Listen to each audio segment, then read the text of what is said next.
Hello, welcome back to my channel. तर आज आपण अतिशय पौष्टिक असे ड्रायफ्रूटचे लाडू कसे तयार करायचे ते बघणार आहोत, किंवा मराठवाड्याच्या भाषेमध्ये बोलायचं असलं तर एच कसं बनवायचं किंवा याच्याचे लाडू कसे बनवायचं ते बघणार आहोत। तर इथे मी सगळ्यात आधी घेतलेली आहे खारीक। तर अर्धा किलो इतकी मी खारीक घेतले आणि त्याला फोडून त्याच्या आतल्या ज्या बिया आहेत त्या आपल्याला काढून टाकायचेत आणि पुन्हा हाताने थोडंसं तोडून घ्यायचे। तुम्ही जर अर्धा किलोच्याच प्रमाणामध्ये बनवणार असाल तर हेच प्रमाण ठेवा, किंवा तुम्हाला कमी जर बनवायचं असेल तर त्या दृष्टिकोनाने तुम्ही तो माप जो आहे तो कमी जास्त करू शकता। त्यानंतर आपल्याला 100 ग्राम इतके आपल्याला काजू बदाम घ्यायचेत आणि बदामाचे छोटे छोटे असे काप करून घ्यायचेत। त्यानंतर इथे मी घेतलेलं आहे पाव किलो इतकं सुकलेलं खोबरं, सुकं खोबरं, आणि त्यालाही बारीक बारीक असे कापून घ्यायचेत। तर इथे आता आपल्याला काय काय गोष्टी लागणार आहेत त्या तुम्हाला मी सगळं सांगते। तर इथे लागणार आहे आपल्याला खारीक, खोबर, साखर, डिंक, खसखस, काजू बदाम। ह्यातच तुम्ही पिस्ता, अक्रोड किंवा अजून तुम्हाला काही ॲड करायचं असेल तर तुम्ही ते करू शकता। नंतर मी इथे घेतलंय मिक्सरचं भांडं आणि त्याच्यामध्ये खारीक आणि खोबर जे आहे ते आपल्याला समप्रमाणामध्ये घालायचे। जास्त भांडंही भरायचं नाहीये, नाहीतर मग मिक्सरचं भांडं जे आहे ते खराब होऊ शकतं। तर साधारण एक मूठ इतकं मी दोन्ही घातलंय आणि झाकण लावून मिक्सरला आपल्याला पल्स मोडला किंवा मग चालू बंद करत आपल्याला वाटून घ्यायचे। 2 किंवा 3 स्पीडला असं कंटिन्यू चालू ठेवायचं नाहीये। आणि एक खोलगट भांड्यामध्ये आपल्याला ते काढून घ्यायचे।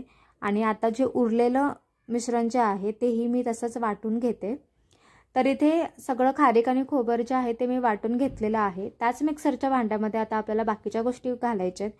तर सगळ्यात आधी इथे मी घेतले कापून घेतलेले बदाम, त्याच्यामध्येच घालायचे काजू आणि लगेचच त्याच्यामध्ये तुम्ही खसखस देखील ॲड करू शकता। आणि अजून तुम्हाला काही ॲड करायचं असेल तर तुम्ही तेही टाकू शकता। तर इथे हे सुद्धा मिश्रण जे आहे ते व्यवस्थित मिक्सरला लावून आपल्याला वाटून घ्यायचे आणि तेही व्यवस्थित असं वाटून झालंय आणि तेही त्याच भांड्यामध्ये घालायचं ज्याच्यामध्ये आपण खारीक खोबर घातलं होतं। त्यानंतर आता आपल्याला साखर वाटून घ्यायची। तर जवळपास इथे मी पाव किलो इतकी साखर घेतली आहे। तुम्हाला जर गुळाचा वापर करायचा असेल किंवा गुळ पावडर घालायचं असेल तर तुम्ही ते देखील घालू शकता। तुम्हाला जे आवडतं त्या हिशोबाने आपल्याला लाडू तयार करून घ्यायचे।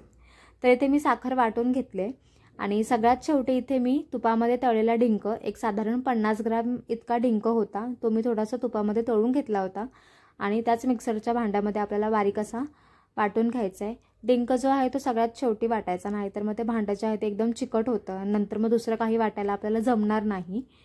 तर आता ह्या सगळ्या गोष्टी ज्या आहेत त्या आपल्या व्यवस्थित अशा वाटून झालेल्या आहेत आणि आता हलक्या हलक्या हाताने आपल्याला सगळं जे काही आहे ते व्यवस्थित असं मिक्स करून घ्यायचे। हे कितीही मिक्स केलं तरी साखर जी आहे मेन म्हणजे ती सगळीकडे लागली जात नाही, कुठेतरी ती जास्त लागते आणि कुठेतरी ती कमी अशी होते। त्याच्यामुळे व्यवस्थित असं त्याला मिक्स करून घ्यायचे आणि पुन्हा आपल्याला ते मिक्सरला एक साधारण 2 ते 3 सेकंदासाठी परत फिरवून घ्यायचे। तर इथे मी परत तेच मिश्रण जे आहे ते त्याच मिक्सरच्या भांड्यामध्ये घालणार आहे। जास्त नाही, एक 5-5, 6-6 चमचे इतकं घालायचे आणि एक 2 ते 3 सेकंदासाठी चांगलं असं मिक्सरला फिरवून घ्यायचे। तर इथे मी ते प्रोसेस जे आहे ते पटकन करून घेते।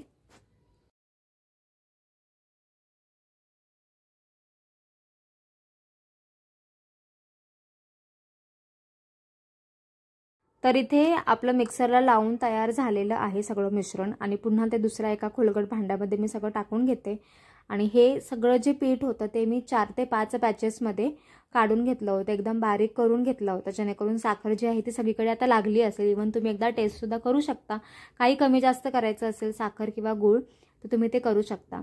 त्यानंतर पुन्हा मी एक थोडंसं छोट्याशा खोलगट भांड्यामध्ये जितके मला लाडू बांधायचे, मी सगळ्यांचे लाडू नाही बांधणार आहे, थोडेसेच लाडू बांधणार आहे आणि बाकीचं जे आहे ते तसंच ठेवून देणार आहे सुकं खाण्यासाठी। तर त्या भांड्यामध्ये मी थोडंसं ते पीठ घेऊन थोडासा खड्डा केला आहे आणि त्याच्यामध्ये तूप टाकायचे, जसं आपल्याला लागेल तसं थोडंसं करत तूप टाकायचं, एकदम जास्तही टाकायचं नाही आहे। आणि व्यवस्थित त्या पिठाला किंवा त्या लाडवाच्या मिश्रणाला व्यवस्थित असं लावून घ्यायचे आणि नंतर त्याचे व्यवस्थित असे लाडू बांधून घ्यायचे, छोटे किंवा मोठे जसे आपल्याला आवडतात तसे। तर ते जे येच आहे किंवा ते जे मिश्रण आहे ते आरामात एक 20-25 दिवसांसाठी किंवा त्याच्यापेक्षा जास्त दिवसांसाठी एक बंद डब्यामध्ये स्टोअर होऊ शकतं आणि सकाळी सकाळी एक अर्धा वाटी 1 वाटी जरी खाल्लं तरी खूप झालं। तर इथे मस्त असे मी लाडू बांधण्यासाठी हे काम मी माझ्या मम्मीला देऊन टाकलं होतं, कारण मी शूट करत होते आणि माझ्याकडे ट्रायपॉडसुद्धा नव्हता। तर इथे मस्त मम्मी जी आहे ती माझे लाडू बांधत आहे आणि छोटे छोटेसे असे आपले लाडू जे आहेत ते तयार होत आहेत. तर आजचा जर व्हिडिओ आवडला असेल तर मला कॉमेंट बॉक्समध्ये कळवा. सोबतच चॅनलला देखील सबस्क्राईब करा, लाईक करा, शेअर करा आणि बेल आयकॉनवर सुद्धा प्रेस